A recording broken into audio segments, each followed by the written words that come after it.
So this is how to use the FuturesPRO in regards to trading futures.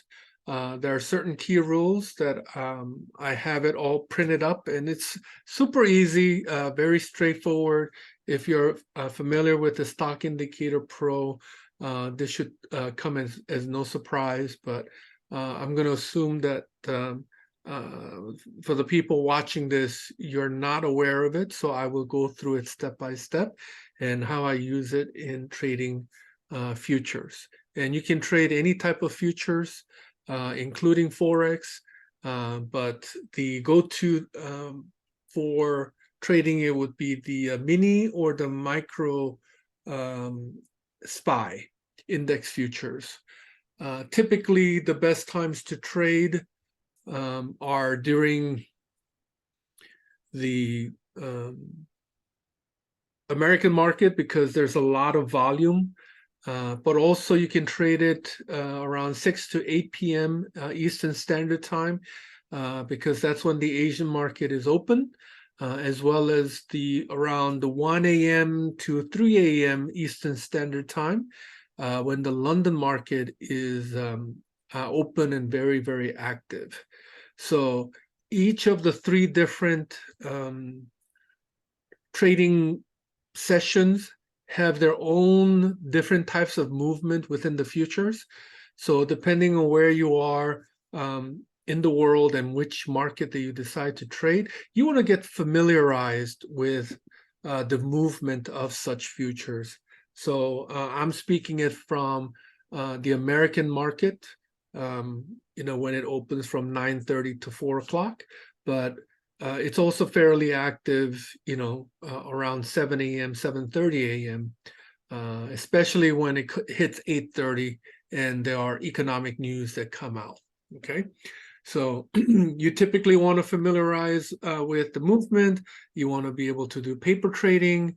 And once you start making consistent profit, 4 out of the 5 days, then you're ready to do a real futures account. All right, so these are the future trading rules. Number one, we look at the panel, and there are 3 panels that are broken down to, so it's all within one side. So this one is the mini futures in the 1 hour time frame, and then the 10-minute time frame, and then the 2-minute time frame. So this kind of gives me a general sense of direction of the trend of the market. This gives me a sense of when the pivots are taking place. And the 2-minute, you could do 1 minute as well, but most people are using NinjaTrader, and they tend to use the 1 minute chart. So the 2-minute would be kind of like the entry point if you kind of want to give titles to all of these things, right? So the first thing that I want to be able to look for on the 1 hour mark is whether or not there is a buy signal or a sell signal that flashes. Okay, and for the American market, I want to look at it somewhere between 7 a.m., 8 a.m., 9 a.m. area. And this morning, so since this is fresh in my mind, let me go over how the trading was done this morning. So here at 8 a.m., there was a sell signal that popped for the mini. And this was a good 30 minutes before economic news came out. So I said, okay, that's good to know. And at that point, you move on to rule number 2, which is start looking at the 10-minute time frame. And at the 10-minute time frame, okay, this is your 8 a.m. Okay, and when you look at it, there's really no sense of direction, even though this is telling me that it's a sell. So I watched it, and I saw the doji and the star. Anytime you see a star, that's where there's a potential pivot. So for example, right here is a great illustration of a pivot where there was a buy signal taking you all the way up here. There's a doji and then a reversal. So here's another doji, and there's a potential reversal towards a buy signal But I'm looking for a sell. Okay, so the next one is, sure enough, a buy signal with high volume. It's a downward one, and this is where you see it at 8:40. So that's 8:30, 8:40. It is at 8:40 where after the economic news came out, it was dancing around a bit for a good while, and then it started tanking. So that's when the sell signal popped. So the moment the sell signal popped, this is where on the 10-minute, you can enter a futures trade like a micro mini in your TD Ameritrade or Schwab account, and buying whatever number of lots that you want. Because you're just basically going by two signals. Okay. Now, why is a 2-minute important? Well, if you really want to pick your spot, that's what you use.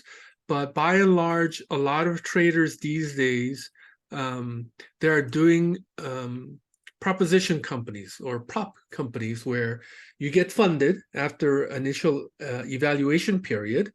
If you pass it and you show yourself a consistent trader, they actually fund you. And then there's some sort of, depending on the company, there's some sort of a split of how much profit you get to keep, how much of that goes to the company. So in that situation, it becomes extremely important that you are able to trade in minute by minute. And so therefore, you want to look for the perfect entry. So here's your candle. There's a sell signal that's taking place. As a matter of fact, the sell signal is dynamic. It's in real time. All the other indicators are lagging, but the sell and buy signals are actually in real time, and it's based upon price action and volume. And so when I saw a sell signal here, then I started looking on this side. And here's your 840, right? 842. 844. So 4 minutes later, that's when the sell signal comes in. Now, at that point, this is the entry. So the question is, how do I know this is a good entry? So this is where you ask the typical questions that you ask for confirmation when you're using the Indicator Pro. Number one, is it a long candle? Okay, so for a bearish one, is it a long red candle? For a bullish one, is it a long green candle? And the answer to that is yes. So you got one confirmation. Is it above average volume? And as a matter of fact, even these, the volume was fairly low until right here. The volume basically doubled. So that's a second confirmation. The third confirmation that you're looking for is the candle below the yellow line? Yes. Is it below or crossing the blue line? As a matter of fact, it's completely below it. So that's 4 confirmations. Is the yellow line crossing the blue line downward? In other words, is it creating a death cross? And that's your 5th confirmation that yes, it is. So you got 5 confirmations that this is a good entry. Plus you have this sell signal and you have this sell signal. And you would have entered somewhere here. So let's say we got in kind of on the low end of it, and we were able to get it in at 40.53. Okay, so once you get in, especially if you're using NinjaTrader, you go boop, okay, and now you're watching it. And with NinjaTrader, it's very tempting to get out very, very quickly, but you really just want to watch this. Okay, you're looking for a buy signal, and you basically are not touching it until you see a buy signal. Some of the people who are using the ATM strategy with trailing, the way that's done for a lot of people is that you would get 4 contracts when you enter right here. And then you set it up in such a way that it hits several Fibonacci levels, right? And this one was a fantastic one where I just saw it hit 1 level, 2 level, 3 levels. So out of the 4 contracts, 3 of them closed on in profit. And I had the last one to kind of be on a trail stop and just let it run for as long as it wants to. Okay. So at that point, I'm watching the fourth one. And even though it may go back up and bounce around, as long as I don't see a buy signal at the end of the close, okay? Because I believe a buy signal popped up and then disappeared. Okay, so you're watching that. The next 2 minutes, nothing. There's actually another sell signal. And I was really tempted to get in, but I'm like, oh, let's not get greedy. Okay, I'm really doing well. There's something that looks like a doji. Technically, it's a spindle top. There's another green one. There's a buy signal right there. So let's say you got out way in the upper end of it, right here in profit. So you would have walked out of it from 53 all the way to 46.50, which is great. If you were doing micros, it would be, small amount. Mini ES with 4 contracts, I believe I hit like about $800 at that point. So that was a really good morning within 10 minutes. Okay. And those are the things that you're really looking for. You're looking for trending, and especially big trends and big volume. Those are the times that you want to get in.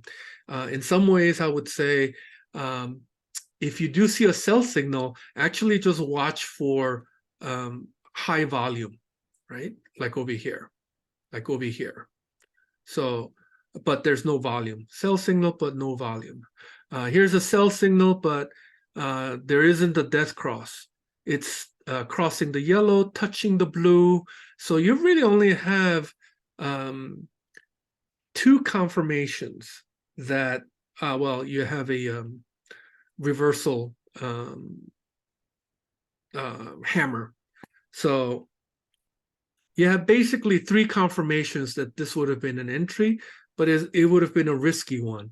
In retrospect, when you look at here, where you see the sell signal and you got 6 confirmations, that is a high percentage winning entry. That is the most ideal entry that you can get into. And sure enough, the news was, it was actually good news, which is bad news for the US market in regards to the Fed. It just started to tank. And so now that we have established, so trending is very important. You always want to trade with the trend. So if today's overall trend is bearish, you only want to get into sell signals with confirmation. If you see a buy signal, very tempting to jump in order to kind of catch both directions.